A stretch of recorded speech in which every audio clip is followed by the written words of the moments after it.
tenter la perche, Monsieur El Hadj. Aujourd'hui, comment se présente l'offre en la matière? Qu'avons-nous exactement et comment est-ce que on va dire ce dispositif est-il articulé?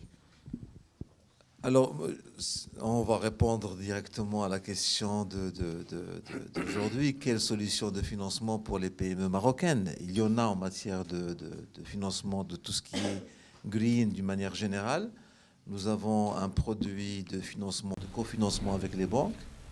Le financement peut aller jusqu'à 10 millions de dirhams couplé avec une part bancaire qui peut aussi aller de 10 millions voire plus. Quelle taille d'entreprise? La TPME d'une manière générale. La TPME. La grosse entreprise a les moyens de lever des financements autres à des conditions plus avantageuses.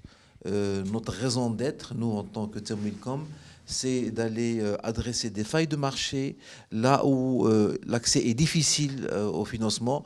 Et vous comprenez aisément, l'accès est difficile pour la TPE et la petite et moyenne entreprise. Cette solution de financement, avec d'autres qui existent par ailleurs, s'adresse à cette catégorie-là. Donc c'est un financement intéressant dans la mesure où il est accordé à un taux de 2,5%, couplé à un crédit bancaire qui peut également bénéficier de notre intervention de garantie. C'est des financements qui peuvent aller sur des durées de remboursement assez longues, 12 ans, pour permettre, comme disait tout à l'heure Si Saïd, ce sont des financements dont la rentabilité est en cours de plus en plus être prouvée, parce que l'investissement vert aujourd'hui fait concurrence à l'investissement conventionnel. Et l'investissement vert est exigeant et des fois un peu plus cher que celui du financement conventionnel.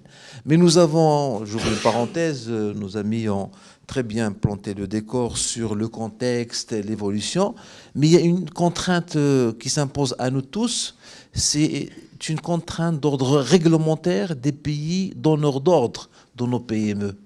Demain, il va falloir cocher la case décarbonation. Si vous ne la cochez pas, vous n'allez pas accéder au marché. Et ce n'est pas avec du financement conventionnel, avec de l'industrie polluante, consommatrice d'énergie et de ressources non renouvelables, qu'on va pouvoir aller accéder à ces marchés comme on le fait maintenant. Donc vous imaginez, c'est comme si du jour au lendemain, on vous ferme la porte. Donc notre raison d'être, notre rôle, votre rôle à vous aussi, c'est de sensibiliser cette prise de conscience et passer à l'action. Il ne faut pas trop cogiter, il faut passer à l'action. Les solutions de financement existent. On ne va pas discuter éternellement.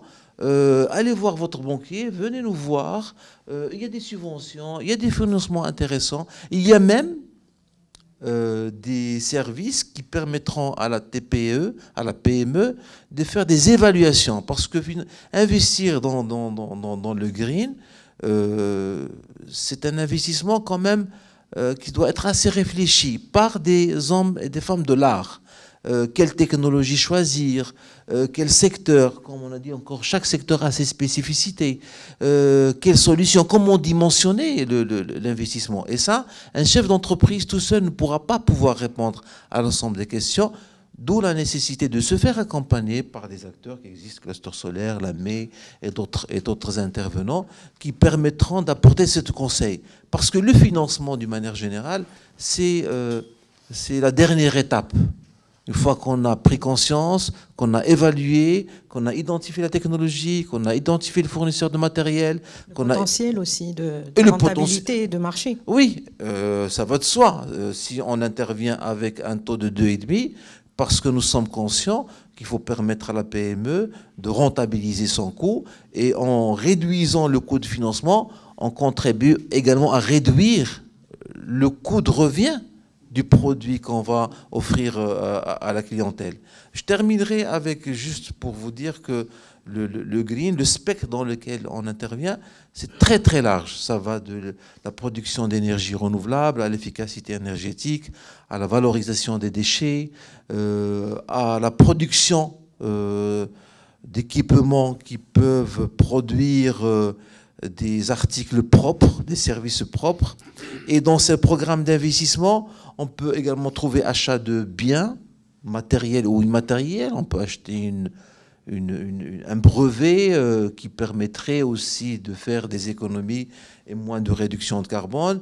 On peut financer également des installations techniques, même de la construction, si ça peut aider.